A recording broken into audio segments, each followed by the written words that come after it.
When was the last time you purchased something and you weren't asked for a tip? Yeah, I can't remember either. Tipping culture has gotten out of control. I get up to the pay window and she's like, how much do you want to tip? What am I going to tip you for? I'm in the drive-thru. Oh my God. Tips have been on the rise for decades. During the 1950s, people commonly tipped 10% of the bill. By the 1970s and 1980s, that jumped to 15%.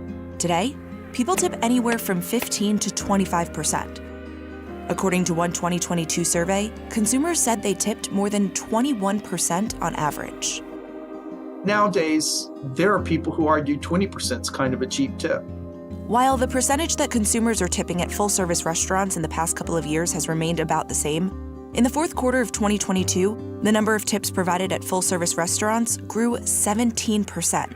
Meanwhile, the tip frequency at quick-service restaurants such as coffee shops and fast food chains rose 16% during the same time period. What we're seeing now nationwide is something that is known as tipflation. At every opportunity, we're being presented with a tablet that's asking us how much we'd like to tip. In many cases, not only replacing the old-fashioned tip jars that you could feel good about throwing some spare change into, but actually suggesting tip amounts, often right in front of the employee receiving that tip. Not to mention also your dinner date and the dozen or so people standing behind you in line. And it's gone beyond just the tablets. The other day I was using the Hopper app to book a hotel, and it wasn't until I confirmed my payment that I realized my hotel was $10 more expensive. It turns out Hopper assumed I wanted to add a tip, and I had to go back to a prior page in order to opt out.